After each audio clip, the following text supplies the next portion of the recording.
किसान दिवस। क्या आप जानते हैं सरकार के हिसाब से कौन होता है किसान? पूरी करनी होती हैं ये शर्तें। National farmer day. आजकल कृषि किसानों की बात होती है। किसानों के लिए योजनाएं लाई जा रही हैं। किसानों के हर अहम मुद्दे पर काम हो रहा है। लेकिन इस किसान की परिभाषा क्या है? सरकार किसे किसान मानते हैं? Farmer definition.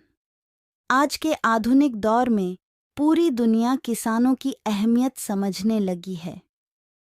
अन्न के हर एक दाने के लिए अन्नदाता किसान के योगदान को सराहा जा रहा है। हर रोज किसानों की बात होती है। किसान भी अपने अधिकार क्षेत्र से रूबरू हो चुके हैं और अपने हक के लिए आगे आकर बात करते हैं। सरकार भी किसानों के हित में अहम फैसले ले रही है। किसानों को आगे बढ़कर प्रोत्साहित किया जा रहा है। लेकिन इस बीच सबसे बड़ा सवाल यह भी है कि आखिर किसान किसे माना जाए।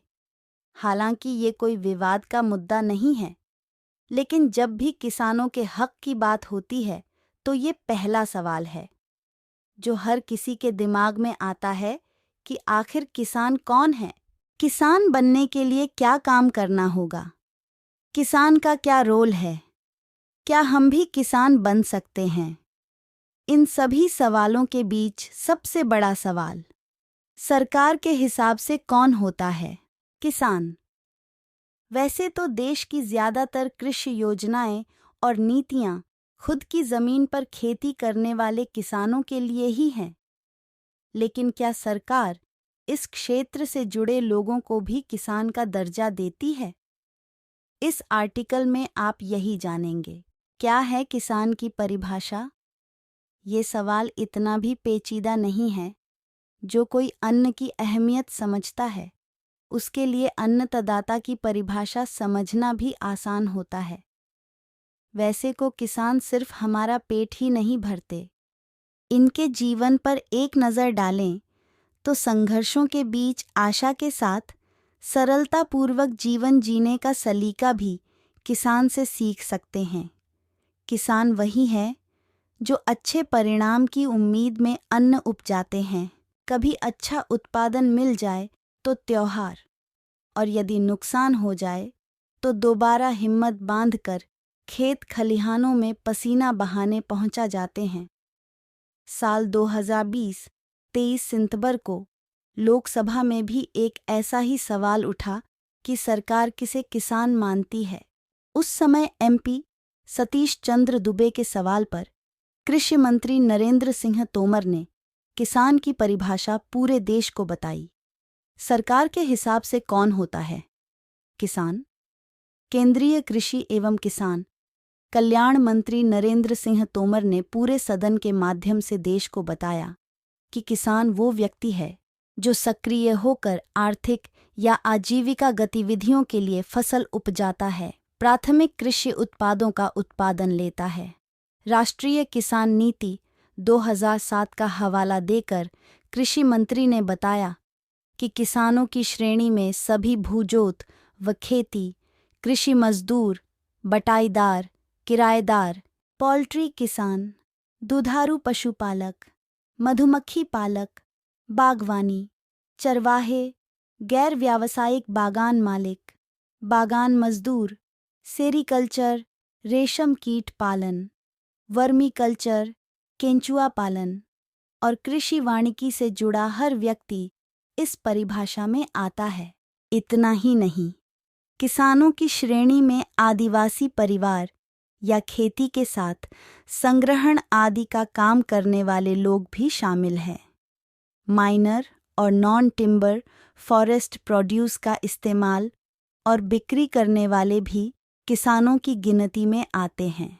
किससे मिलता है विशेष किसान का दर्ज? आपको बता दें कि राष्ट्रीय किसान नीति में किसानों के संरक्षण और संवर्धन की बात भी कही गई है ताकि कृषि क्षेत्र का विकास विस्तार किया जा सके। इस मामले में साल 2006 अक्टूबर में प्रो.एम.एस. स्वामीनाथन की अध्यक्षता वाले राष्ट्रीय किसान आयोग (NCF) ने एक निर्णायक ड्राफ्ट डॉक्यूमेंट भी सरकार को सौंपा था, जिसे 11 सितंबर 2007 को मंजूर किया गया। इसके बाद राष्ट्रीय किसान नीति 2007 में विशेष किसान श्रेणी का परिचय दिया गया। इस नीति के मुताबिक विशेष श्रेणी के किसानों की लिस्ट में सबसे पहले आदिवासी आते हैं। इसके अलावा किसानों में आर्थिक तौर पर कमज़ोर, हाशिए पर और हर तरह के लाभ से वंचित तबके का किसान भी विशेष किसान की श्रेणी में आता है, जो अपनी आजीविका के लिए वन और पशुपालन पर निर्भर है। इनके संरक्षण और संवर्धन की आवश्यकता है। किसान की असली परिभाषा पर कितना हुआ अमल? बेशक, सरकार ने कृषि, बागवानी और वानिकी गतिविधियों से आजीविका कमाने वाले तबके को किसान माना है, लेकिन किसान की ये परिभाषा असल में काफ़ी सीमित है। किसानों के लिए चलाई जा रही ज़्यादातर कृषि योजनाओं में खेती योग्य ज़मीन के मालिक यानी खुद की ज़मीन पर खेती करने वाले किसानों को प्राथमिकता दी जाती है। उदाहरण के लिए प्रधानमंत्री किसान सम्मान निधि योजना, जो सिर्फ कृषि क्षेत्र की ही नहीं, देश की सबसे बड़ी डीबीटी ट्रांसफ़र स्कीम है। इसमें भी 2 हेक्टेयर या उससे कम ज़मीन वाले किसानों को ही शामिल किया गया है। ये योजना छोटे और सीमांत किसानों के लिए लाभकारी साबित हो रही है, लेकिन बड़ी संख्या में बंटाईदार, खेतिहर मजदूर, भूमिहीन महिला किसान और बागवानी से जुड़े लोग पीएम किसान योजना का लाभ नहीं ले सकते। सिर्फ ज़मीन का मालिकाना हक रखने वाले किसान ही इस स्कीम का लाभ ले सकते हैं। कैसी लगी आपको ये कहानी? कमेंट करके ज़रूर बताइए। हमारे YouTube चैनल को सब्सक्राइब ज़रूर करें, आपकी बहुत मेहरबानी होगी।